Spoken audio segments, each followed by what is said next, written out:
Welcome back to Old School Sports and our Out of the Park Baseball 24 playthrough of the Buffalo Wings. We are just past the trade deadline in 2040.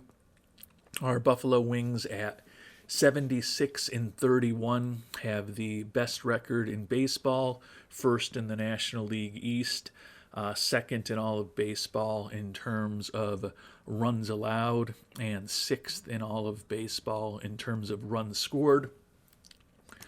That is added up to a 12 and a half game lead over both the Expos and the Phillies in the NL East. Before the trade deadline, we made a couple of moves. We moved along from longtime first baseman Mike Heiner, replaced him with a player who's a little younger in Luis Como Duran, who's also having a disappointing season. Hoping that the change of scenery helps both of those players. We also made a trade with the Yankees for utility infielder Derek Bentley, who's only going to be in our lineup regularly against left-handed pitching.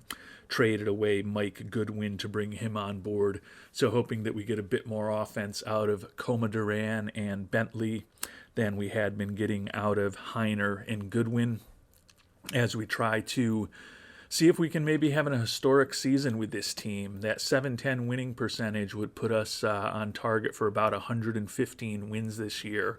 Wouldn't be the most wins in Major League history, and wouldn't be the highest winning percentage in Major League history either, but still would be a pretty memorable season if we're able to get to 110 or more wins, which certainly seems reasonable given where we are right now.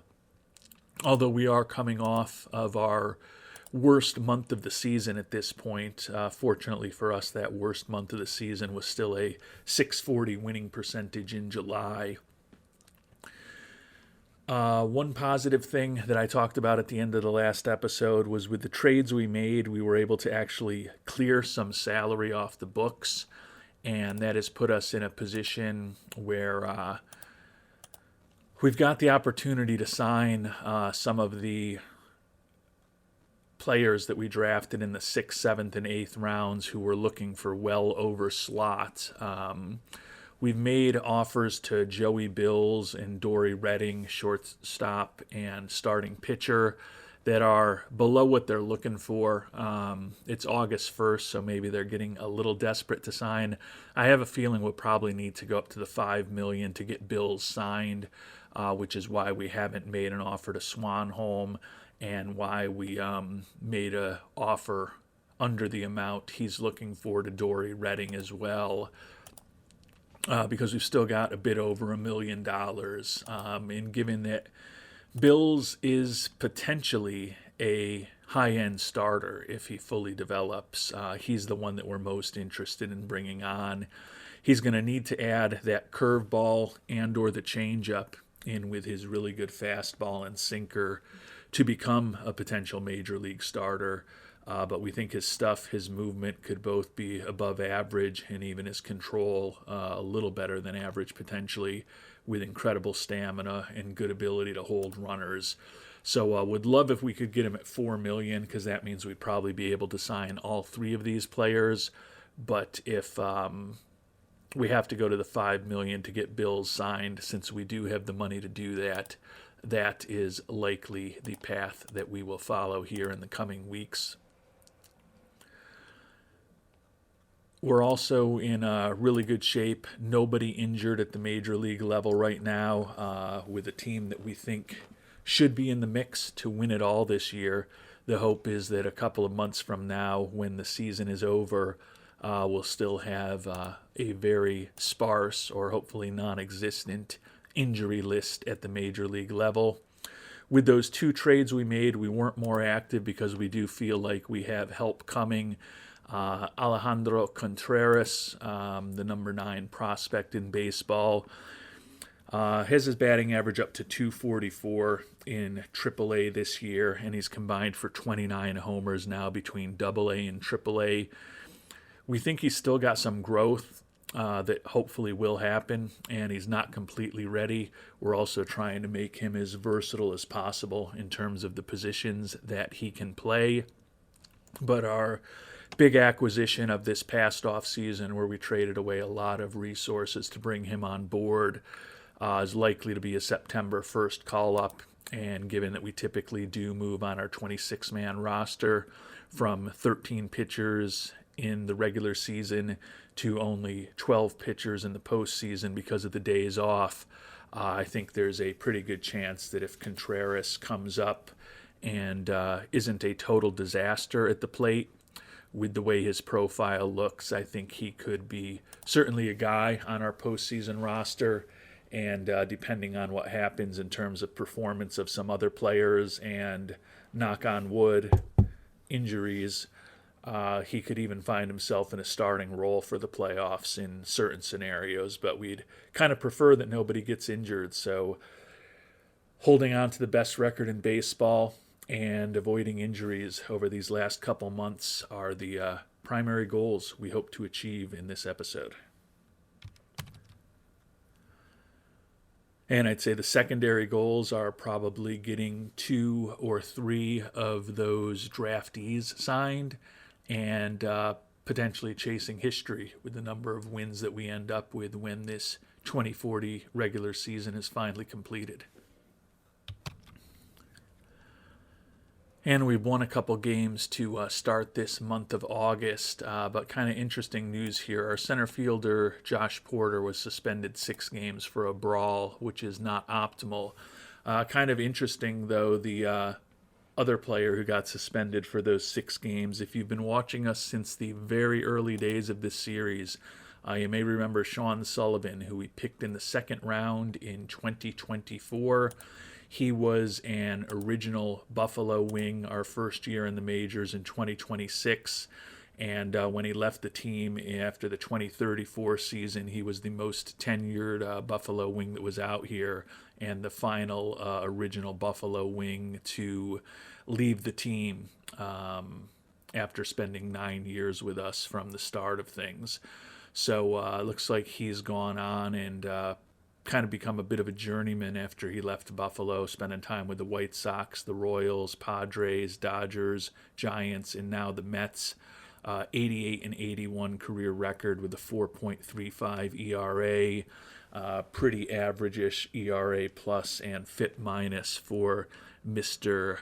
Sullivan over the course of his career, which is closing in on 14 years of service time. And he was a All-Star in 2038, which is a bit surprising. Congratulations to him that 2038, when he was with the Dodgers, he made All-Star team for the first time in his career at the age of 35. Looked like he was a nice arm out of the bullpen for them that year. 2-1 record, 2.96 ERA, working primarily out of the bullpen. And he did get a championship with us. Our first World Series title in 2034 was his final year with the team. And unfortunately for us, both the shortstop Dory Redding and the starting pitcher Joey Bills have said that they did not accept our initial offers. Joe Swanholm is another starting pitching prospect. Do like his work ethic, but don't think he's quite the prospect that Bills is. So at this point, given that we're at our last chance to sign Mr. Bills, I think I'm going to offer him the full $5 million he's looking for to ensure that we get him signed. That'll leave us just over $500,000, which will be more than we offered Redding last time around. Not what Swanholm or Redding are looking for, but maybe we get a little lucky with one of them and they sign for a bit less than they're asking for, since we are now only a little more than 2 weeks away from the signing deadline. If they really have no desire to go to college, hopefully we'll be able to get one of those players signed in addition to Mr. Bills. But want to make sure with the fact that some of those trades that we made, we think they're going to help us this year, but they were constructed in a way to ensure that we could try to sign some of these players. Want to make sure that we get Joey Bills, who could be a potential replacement in our farm system for the good starting pitching prospect Josh Nagy that we had to give up to bring Coma Duran on board. So would certainly, at the very least, like to get Bills signed. So we'll submit that offer to him and see what happens. And we did get Joey Bills signed, so we've got a week now until the signing deadline, only $500,000 left to spend. So Redding, we like his defense, like his personality, really question whether he's going to be a major league quality offensive player.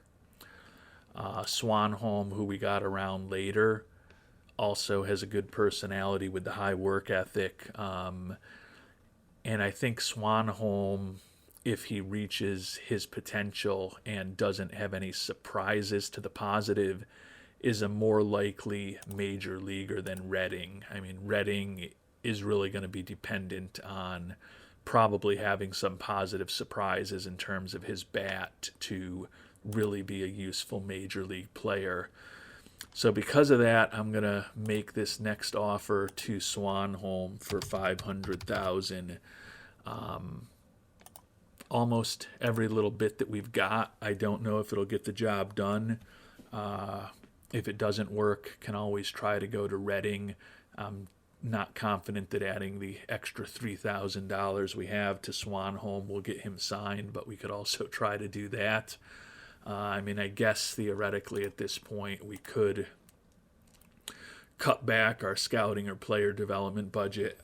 Don't really like to do that in the middle of the season.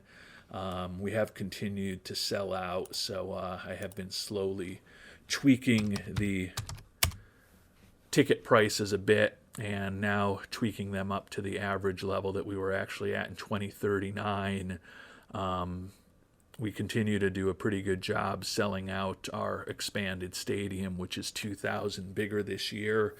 I guess because of the team's great success on the field thus far, the fans are even more willing to show up than they have been in the past. Taking a look at how we have done over these first couple weeks of August, we've lost 3 of our last 4 at this point, but only 4 losses total through the first almost 2 weeks of the month of August.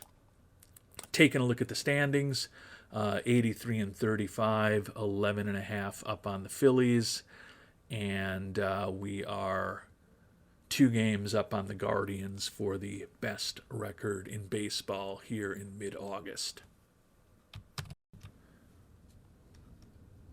And as you might have expected, now that we're past the trade deadline and can't do anything to change it, a position that had been a strength for us now becomes an issue for this Win Now team. Starting catcher Mitch Houlihan ruptured his Achilles, going to be out for 7 to 8 months. Don't think there's any prospect of the Aaron Rodgers recovery in this game for Mr. Houlihan. Houlihan did prove that despite his rather pedestrian batting ratings, the fact that he has consistently hit over 300 throughout his major league career was not a fluke with him being an everyday catcher. Finishes with a 299 average, 106 WRC plus, and a 2.7 WAR on the year. Definitely going to hurt our team both offensively and defensively to lose Mr. Houlihan. Means that the rookie Jorge Berrios likely will be in the mix to be our everyday catcher. He has, used his walk or his ability to draw walk skill with his excellent eye. Walked 17 times this year in 43 games played. So his 110 WRC plus, thanks to his ability to draw walks and also having a little pop in his bat with 6 homers and 132 at-bats, is actually even a bit higher than Houlihan's was.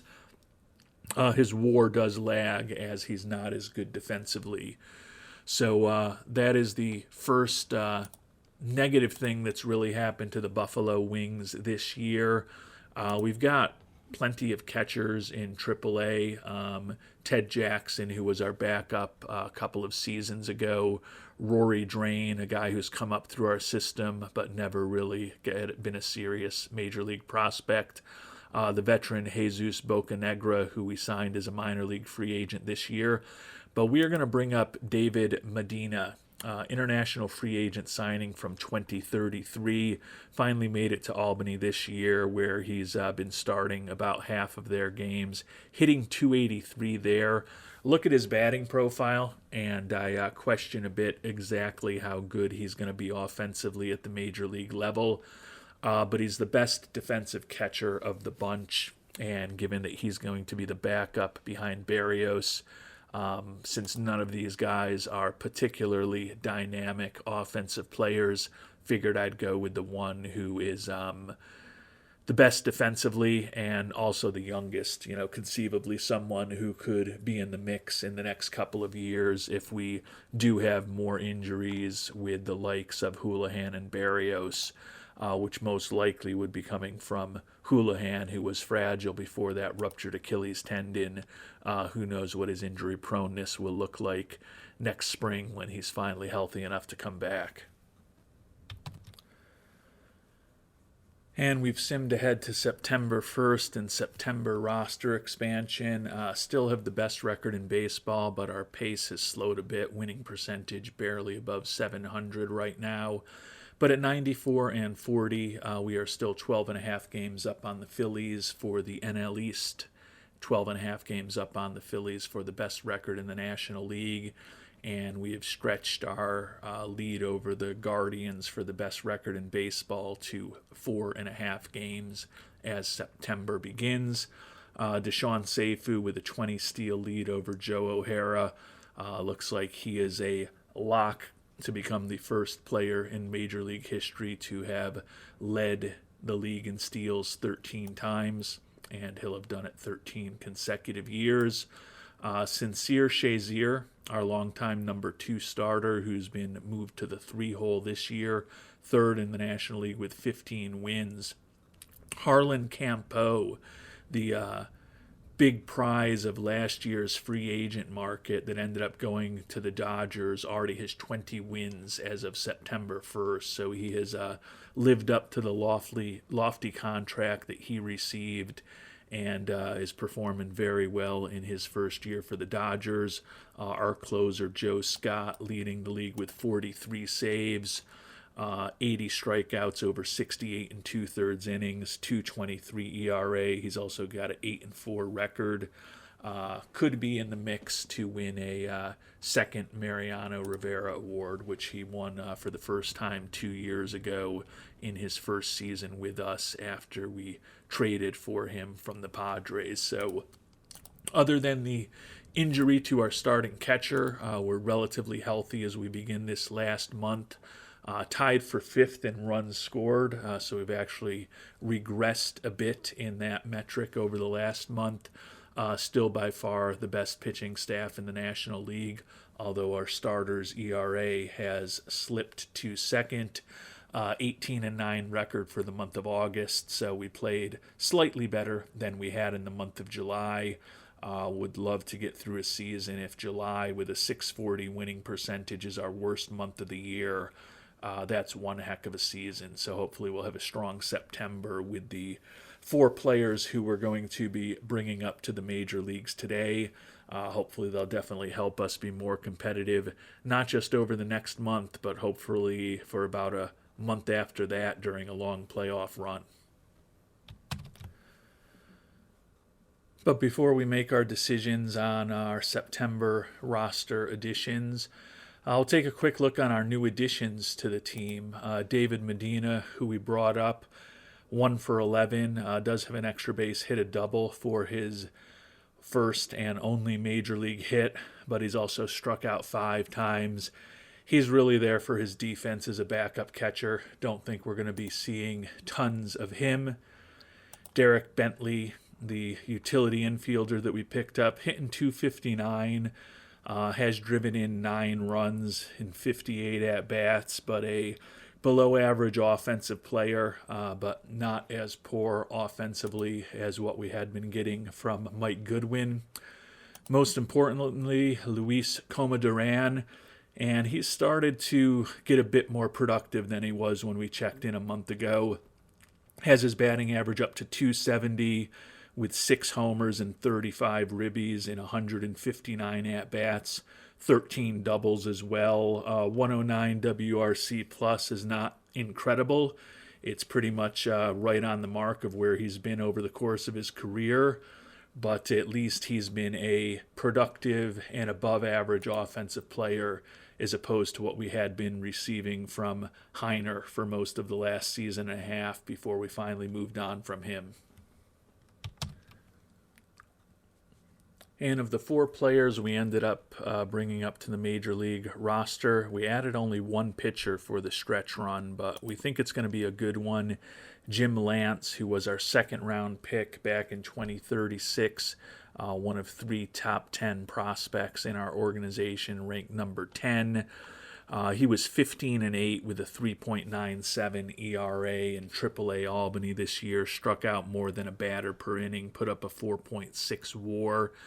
I think he could be a pretty useful arm out of our bullpen over this last month of the season. It would be good to kind of see what he can do with our major league coaching staff. And we've kind of set things up so if we do need an emergency starter, we're going to make Lance that guy to see what he can do in a potentially even more significant role at the major league level than the middle relief role that we're going to be trying to get him some playing time in over this next month of the season. And we did add 3 everyday players to our roster, and we think that some of these guys could be guys who are going to be with us for many years to come. You may remember Tylen Hotaling ended up being our final cut coming out of spring training this year. We thought he was going to be on the 26-man roster, and then we swapped him out for a right-handed hitter as our last move before the season started. Hit 300 again for a second straight year in AAA Albany, 33 homers, 97 ribbies. Does not have much left to prove at the minor league level after a second straight nice season in Albany. Doesn't have a lot of speed, and he's not an incredible defensive outfielder, but still feel like he is a left-handed bat who hopefully can help us down the stretch. Added a second outfielder in Ishmael Velasco. You may remember him as one of our big international free agent signings in 2034. He's a durable outfielder who's excellent defensively, at least in terms of his range, great personality. We've actually been training him at first base in the minors this year just to give him as much positional versatility as possible. Can see he's got an interesting batting profile, just turned 23 years old a couple days ago. Only spent 27 games in Double-A last year before we promoted him to Triple-A this year. The 261 average, certainly not incredible, but did have 25 doubles, 6 triples, and 29 home runs, put up a 115 WRC plus. Has a little bit of speed, another guy who's a good influence in the clubhouse, and really like that defensive ability in the outfield with that range. So we'll try to get him some at-bats. And then last, but certainly not least, Alfredo Contreras, the number 9 prospect in baseball, is going to return to the majors after he was briefly up in Houston last year. Did really well for us, split the year pretty evenly between Double-A Utica and Triple-A Albany. Hit 294 in Double-A Utica where he did very well. Batting average fell to 241 at Triple-A Albany, but he did combine for 38 homers and 100 ribbies at those 2 upper levels of the minors.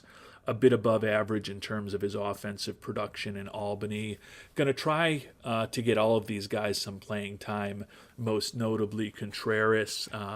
With his defensive versatility, if he hits at all while he's up with us in the majors, as I talked about at the top of the episode, I think there is a pretty reasonable chance that Contreras will end up on our postseason roster. And it's not impossible that either Velasco or Hoteling could as well. Hopefully, we won't have a lot of injuries, and these will be tough decisions for us. But certainly hoping that these young players are productive while we have them up for this next month. And looking at our lineups, we are going to put in Contreras over Bentley at second base and Ishmael Velasco at left field over Ben Elmquist to ensure that at least two of the three youngsters at least get regular playing time against left-handed pitching. Probably not going to be a ton of playing time for either of them, but want to see what they can do at the major league level. Get them as many at-bats as possible. At this point on September 1st, magic number is down to 17. Don't have any doubt that we're going to clinch the NL East and have the best record in the National League when all is said and done, but still want to ensure that we hold off the Guardians for the best record in baseball in case we do make it to a World Series against them. So probably not going to really empty the benches and play the youngsters every day until maybe the final week of the season when hopefully we don't have anything else left to play for. And we want to also ensure that we're not pushing our veterans too hard and maybe coming up with an unfortunate injury in the last week of the season. And we just suffered another significant injury. The excellent relief pitcher, Elvin Jimenez, ruptured finger tendon. He is done for the year. He had an incredible season for us a year ago with a 191 ERA when he won the Mariano Rivera Award. Struck out more than a batter per inning this year, 5-4 record, 4 saves, 3.62 ERA. The numbers not necessarily as impressive as he put together a year ago when he won that Mariano Rivera Award. But his WAR is exactly the same, and his SIERA is actually less. Just probably got a little bit lucky last year with that 286 BABIP against him, which went up a bit this season. So unfortunate that Jimenez is going to be gone. It'll be important for us to hopefully get a decent look at Lance, who hasn't pitched yet, because Lance's chances of making the postseason roster have definitely improved. Going to also bring up at this point, and you see some familiar names here in Harleen Susana and Juan Belize, who in the final years and late innings of their career have signed minor league contracts with us, and we have at our AAA team Inahiro Miyake, who had been up with us most of the last few seasons, also down there. But we're going to bring up Juan Aceves, who was on the team earlier this year. I guess I need to put on the IL Mr. Jimenez first, but we'll be bringing Aceves up. Almost brought him up to be our 14th pitcher over Mr. Lance, but figured it was more interesting to see what Lance could potentially do at the major league level. And 10 days into September, we've won 7 in a row, got our winning percentage back to 711. So we're on pace again for 115 wins.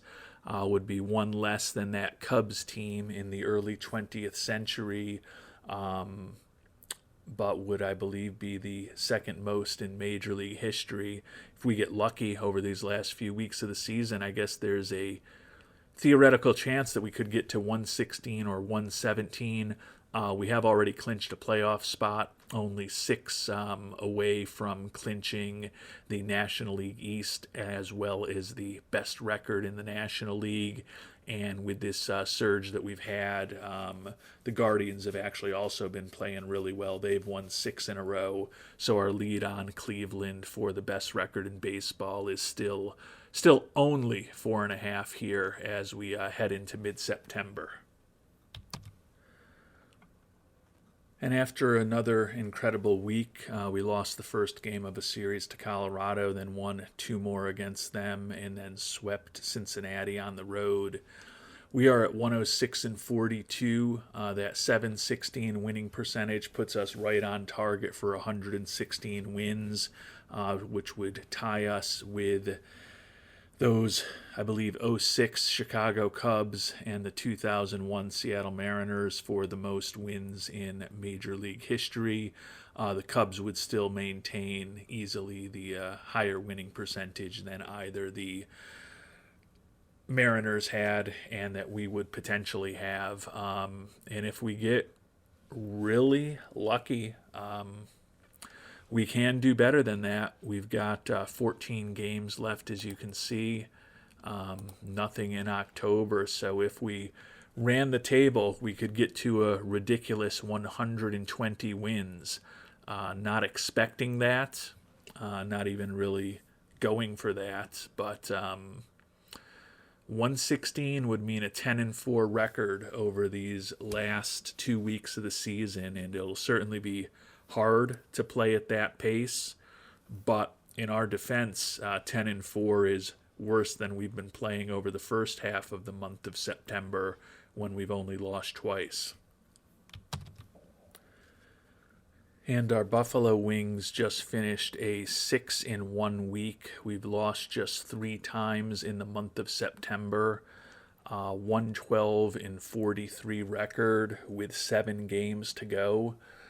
So at this point, I think you'd argue as a minimum, we should go 4-3 and tie the Cubs and the Mariners for the most wins in a season in Major League history. But with the way we've played this month, going to be a little disappointed if we don't get to 117. One thing that was really good to see over this past week, Derek Bentley, who, as I mentioned, lost his starting spot when we brought up the youngster Contreras against left-handed pitching and is a pure utility player for us, had 5 hits in a win against the Expos earlier this week. And then the other big guy that we traded for before the trade deadline, the real big trade, Luis Comadran, just won the National League Player of the Week. And he's got his batting average up to 276 with us now, 15 doubles, 8 homers, and 55 ribbies in just 64 games. So although his WRC plus of 107 is not exceptional, seems like he has come through with a lot of clutch hits for us as our first baseman in the middle of our batting order. So with 7 games to go in the season, we've clinched the National League East. We've clinched the best record in the National League. And with an 8-game lead on the Guardians in those 7 games left, we have clinched the best record in baseball. So the only thing we are chasing in those final 7 games of the year is history. 4-3 record, and we are tied for the most wins ever in a major league season. If we get to 5, 6, or 7 wins in those final 7 games, we will set an all-time major league record here in 2040. And game number 1 of the penultimate homestand of the year against the Mets was a loss. So we now need to go 4-2 in those final 6 games of the year to potentially set an all-time record. We'll sim ahead game by game. We did get a win against the Mets for number 113. I'm expecting that all of this information here is just going to be some final scouting reports that we're trying to pull before the end of the year. Be nice to get another win and take the series against the Mets. Unfortunately, Juan Estrada is hurt. The positive thing is it's only for 4 days, and he just started today, so we don't even really need to shut him down, although I think we will. We've got enough guys up. It does influence his hitting a bit. So we are going to bench Mr. Estrada for the next 4 days. 114 and 44. So with 114 wins, we've tied those powerful 1998 Yankees. Looking back at our history in Buffalo, those 114 wins are better than the 112 win season the last time we were really chasing history in 2034 when we won our first World Series title. So there's just a couple teams left on the list. If we split these final 4 games at home with Atlanta, we will tie the Cubs and the Mariners for the most wins ever.